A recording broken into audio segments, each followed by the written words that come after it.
അത് അട്ടപ്പാടിയിലെ ജനസംഖ്യാനുപാതികമായി ജനങ്ങൾക്ക് വീതം വെച്ചിട്ടുണ്ട് എങ്കിൽ അത് അട്ടപ്പാടിയിലെ ജനങ്ങൾക്ക് ലക്ഷക്കണക്കിന് രൂപ നമുക്ക് കണക്കാക്കാൻ കഴിയാത്ത വലിയ തുകയുണ്ടാകുമെന്നാണ് പറയുന്നത്. അതുകൊണ്ടാണ് ഞാൻ പറഞ്ഞത്, കേരള സർക്കാരിന്റെ കോടികളുടെ പെരുമഴ അട്ടപ്പാടിയിൽ പെയ്തിട്ടുണ്ട്. അങ്ങനെ കോടികളുടെ പെരുമഴ പെയ്തപ്പോൾ ചില ഉദ്യോഗസ്ഥന്മാർ, ചില കരാറുകാർ, ചില ഇടത്തട്ടുകാർ ആ ഫണ്ടിനെ ദുരുപയോഗം ചെയ്തുകൊണ്ട് ഇന്നും അട്ടപ്പാടിയിൽ വികസനത്തിന് വേണ്ടി കേടുകയാണ്. അട്ടപ്പാടിയിൽ അട്ടയേക്കാൾ കഷ്ടമാണ് ചില കരാറുകാരും ചില ഉദ്യോഗസ്ഥന്മാരും. അട്ട രക്തമാണ് ഊറ്റിക്കുടിക്കുന്നതെങ്കിൽ ഈ കരാറുകാരും അതുപോലെ തന്നെ ഈ ഇടത്തട്ടുകാരും ചില ഉദ്യോഗസ്ഥന്മാരും അട്ടപ്പാടിയിലെ ജനതയ്ക്ക് കിട്ടുന്ന ആനുകൂല്യമാണ് ഊറ്റിക്കുടിക്കുന്നത്. ഞങ്ങൾക്ക് വ്യക്തമായി പറയാൻ സാധിക്കും. അങ്ങനെ ഇടത്തട്ടുകാരുടെ ഇടയിൽ ഞങ്ങളെ നിങ്ങൾക്ക് കാണാൻ സാധിക്കില്ല. ഐക്യജനാധിപത്യ മുന്നണിക്ക് അട്ടപ്പാടിയിലേക്ക് എന്നൊക്കെ നിങ്ങൾ പച്ചപ്പരവതാനി വിരിച്ചിട്ടുണ്ടോ? പ്രിയപ്പെട്ട AP ഹംസ സാഹിബിനെ ഐക്യജനാധിപത്യ മുന്നണിയുടെ MLA ആക്കിയിട്ടുണ്ട് അട്ടപ്പാടി. പ്രിയപ്പെട്ട കല്ലടിയെ MLA ആക്കിയിട്ടുണ്ട്. പ്രിയപ്പെട്ട കളത്തിലെ MLA ആക്കിയിട്ടുണ്ട്. ഇന്ന് ശംസുദ്ദീൻ ഐക്യജനാധിപത്യ മുന്നണിയുടെ MLA ആണ്. ഞാൻ ബോധപൂർവമാണ് മുന്നണിയുടെ പേര് ക്ഷണിച്ചത്. ഞങ്ങൾ പറയുന്നു, ആ കോടികളുടെ തട്ടുന്നവരുടെ കൂട്ടത്തിൽ, ആ അട്ടകളുടെ കൂട്ടത്തിൽ, ഫണ്ട് ദുരുപയോഗം ചെയ്യുന്നവരുടെ കൂട്ടത്തിൽ ഞങ്ങളുടെ നേതാക്കന്മാരെ നിങ്ങൾക്ക് കാണാൻ കഴിയില്ല.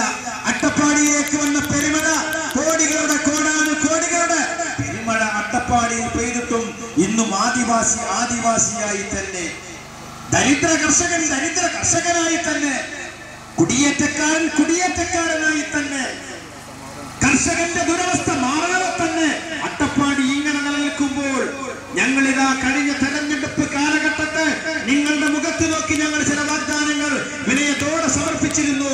ഇതാ ഐക്യജനാധിപത്യ മുന്നണിയുടെ സർക്കാർ, പ്രിയപ്പെട്ട കേരളത്തിന്റെ ഉമ്മൻചാണ്ടിയുടെ സർക്കാർ, കേരളത്തിന്റെ യുവജനതയുടെ പ്രതീക്ഷയായ ഉമ്മൻചാണ്ടി, ആ കേരളത്തിന്റെ യുവജനതയുടെ പ്രതീക്ഷയായ ഉമ്മൻചാണ്ടിയുടെ സർക്കാർ ഇതാ അട്ടപ്പാടിയിലേക്ക് ഞങ്ങൾക്ക് കഴിയാവുന്ന കാര്യങ്ങൾ ചെയ്തുകൊണ്ടിരിക്കുകയാണ്. ഞങ്ങൾ കഴിഞ്ഞ തെരഞ്ഞെടുപ്പിൽ അഡ്വക്കേറ്റ് ശംസുദ്ദീൻ ഐക്യജനാധിപത്യ മുന്നണിയുടെ സ്ഥാനാർത്ഥിക്ക് മുസ്ലിം ലീഗിന്റെ ചിഹ്നമായ കോണി ചിഹ്നത്തിൽ വോട്ട് ചെയ്യാൻ പറഞ്ഞപ്പോ ഞങ്ങൾ പറഞ്ഞു, ഈ തെരഞ്ഞെടുപ്പിൽ ഞങ്ങൾ ജയിച്ചാൽ, ഉമ്മൻചാണ്ടിയുടെ നേതൃത്വത്തിൽ ഒരു സർക്കാർ ഉണ്ടായാൽ, കുഞ്ഞാലിക്കുട്ടിയുടെ നേതൃത്വത്തിൽ ഒരു സർക്കാർ ഉണ്ടായാൽ, KM മാണിയുടെ നേതൃത്വത്തിൽ ഒരു സർക്കാർ ഉണ്ടായാൽ അട്ടപ്പാടിയിലേക്ക് ഞങ്ങൾ പാക്കേജ് കൊണ്ടുവരും. അതൊരു പ്രതിവിധിയായിരുന്നു. എന്തിനുള്ള പ്രതിവിധി? അട്ടപ്പാടിയിലേക്കുള്ള കർഷക പാക്കേജ്. കേന്ദ്ര സർക്കാർ കേരളത്തിലേക്ക് കർഷക പാക്കേജ് അനുവദിച്ചു. പക്ഷേ ലഭിക്കേണ്ടത് അട്ടപ്പാടിക്കാർക്കും വയനാട്ടിലെ കർഷകർക്കുമായിരുന്നു എങ്കിൽ, പക്ഷേ ലഭിച്ചില്ല നമുക്ക്. എന്താണ് അതിന്റെ പശ്ചാത്തലം? അതിന്റെ പശ്ചാത്തലം കേരളത്തിലെ കർഷക ആത്മഹത്യയുണ്ടായി. വയനാടിന്റെ മാവൻ കൊമ്പിലും വയനാടിന്റെ മരക്കൊമ്പുകളിൽ കർഷകൻ അവന്റെ കടബാധ്യത സഹിക്കവയ്യാതെ വന്നപ്പോൾ, ഒരു നേരത്തെ ഭക്ഷണത്തിന് വേണ്ടി സ്വന്തം മക്കൾ പൊട്ടിക്കരയുമ്പോൾ, സ്വന്തം മക്കളുടെ പട്ടിണിക്ക് മുമ്പിൽ ഉത്തരം കണ്ടെത്താൻ കഴിയാതെ ഒരു തുണ്ട് കയറിൽ അവരുടെ പിതാവും മാതാവും ഒരുമിച്ച് മരക്കൊമ്പിൽ ആത്മഹത്യ ചെയ്ത കാലം. വയനാടിന്റെ മലമടക്കുകളുടെ മരക്കൊമ്പുകളിൽ, മാവിൻ കൊമ്പുകളിൽ മനുഷ്യജനം തൂങ്ങി നിൽക്കുന്നതായിരുന്നു വയനാട്ടിൽ രാവിലെ കണി കാണുന്നതെങ്കിൽ. അങ്ങനെ കേരളത്തിലേക്ക് കർഷക കേരളം വരണ്ടുപോയപ്പോൾ, കർഷക കേരളം വറങ്കൊലിച്ചു നിന്നപ്പോൾ, ഐക്യജനാധിപത്യ മുന്നണി അന്ന് കേരളത്തിൽ പ്രതിപക്ഷത്തായപ്പോൾ, അന്ന് UPA സർക്കാരാണ് കേരളത്തിലെ കർഷകർക്ക് കാർഷിക പാക്കേജ് കൊണ്ടുവന്നത്. അന്ന് സഖാവ് അച്യുതാനന്ദൻ കേരളത്തിന്റെ മുഖ്യമന്ത്രിയാണ്. അന്ന് സഖാവ് അച്യുതാനന്ദന്റെ സർക്കാർ ഈ പാക്കേജ് വിതരണം ചെയ്തത് ആത്മഹത്യ ചെയ്ത വയനാട്ടിലെ കർഷകർക്കായിരുന്നില്ല, ദരിദ്ര കർഷകരായ അട്ടപ്പാടിയിലെ കർഷകർക്കായിരുന്നില്ല. ആ കാർഷിക പാക്കേജിന്റെ ആനുകൂല്യം വിതരണം ചെയ്തത് കർഷകൻ മരിച്ചത് വയനാട്ടിലാണെങ്കിൽ, കർഷകൻ മരിച്ചത് മുത്തങ്ങയിലാണെങ്കിൽ, കർഷകൻ കഷ്ടപ്പെട്ടത് അട്ടപ്പാടിയിലാണെങ്കിൽ അവർക്ക് നൽകിയ കേന്ദ്ര സർക്കാരിന്റെ പാക്കേജ് ലഭിച്ചത്, പാക്കേജ് വിതരണം ചെയ്തത് കുട്ടനാട്ടിലും ഇടുക്കിയിലുമായിരുന്നു. കുട്ടനാട്ടിലും ഇടുക്കിയിലുമാണ് കാർഷിക പാക്കേജ് വിതരണം ചെയ്തത്. അങ്ങനെ കാർഷിക പാക്കേജ് വിതരണം ചെയ്ത് ഇവിടുത്തെ കർഷകർ വഞ്ചിതരായപ്പോൾ അന്ന് ഞങ്ങൾ പറഞ്ഞു, ഇതാ ഞങ്ങൾ അധികാരത്തിൽ വന്നാൽ കാർഷിക പാക്കേജ് കൊണ്ടുവരാം. ഇതാ ഐക്യ ജനാധിപത്യ മുന്നണി അധികാരത്തിൽ വന്നു. അഡ്വക്കേറ്റ് എൻ ശംസുദ്ദീൻ മണ്ണാർക്കാടിന്റെ MLA ആണ്. ഇതാ ഒരു 154 കോടി രൂപയുടെ അട്ടപ്പാടി പാക്കേജാണ് അട്ടപ്പാടിയിലെ കർഷകരുടെ കാൽച്ചുവട്ടിലേക്ക് വൻ തളികയിലാക്കി ഞങ്ങൾ ഇതാ സമർപ്പിച്ചിരിക്കുന്നു. ഐക്യ ജനാധിപത്യ മുന്നണി ഇതാ സമർപ്പിച്ചിരിക്കുന്നു 154 കോടി രൂപയുടെ അട്ടപ്പാടി പാക്കേജ്. അനുബന്ധമായി കൊണ്ട് കുറുവ വിഭാഗത്തിന് 16 കോടിയുടെ പാക്കേജ്. അതുപോലെ തന്നെ മറ്റ് വിദ്യാഭ്യാസ ഗവൺമെന്റ് കോളേജുകളൊക്കെ ഉൾപ്പെടെ ഞങ്ങൾ പറയുന്നു ഇതൊന്നും അട്ടപ്പാടിയുടെ വികസനത്തിന്റെ പൂർത്തീകരണത്തിന് പര്യാപ്തമല്ല. ഇനിയും അട്ടപ്പാടി വികസിക്കേണ്ടതുണ്ട്. അപ്പോഴാണ് കേരളത്തിന്റെയും തമിഴ്നാടിന്റെയും അതിർത്തി നദികളെ കുറിച്ച് ചർച്ച നടത്താറില്ലേ?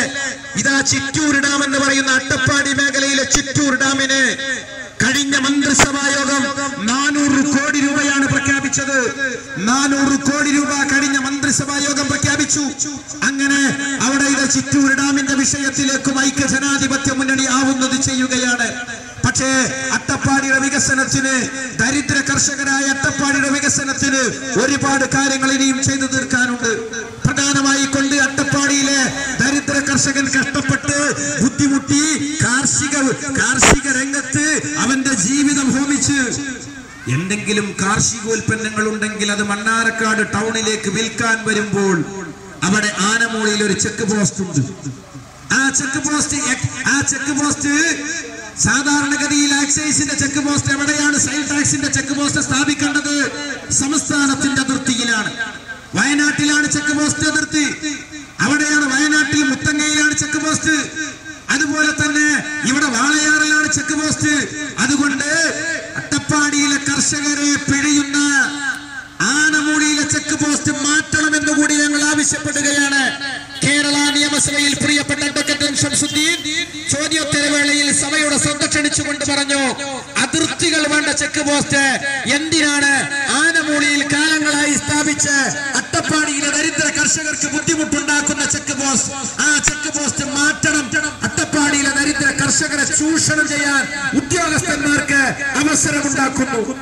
അതുകൊണ്ട് അട്ടപ്പാടി പാക്കേജ് മാത്രമല്ല, ഈ ദരിദ്ര കർഷകരുടെ അഭിവൃദ്ധിക്ക് വേണ്ടി കൊണ്ട് സംസ്ഥാന സർക്കാരും കേന്ദ്ര സർക്കാരും ഇനിയും അനിവാര്യമായ ഒരുപാട് പദ്ധതികൾ ഇവിടെ പ്രാവർത്തികമാക്കേണ്ടതുണ്ട്.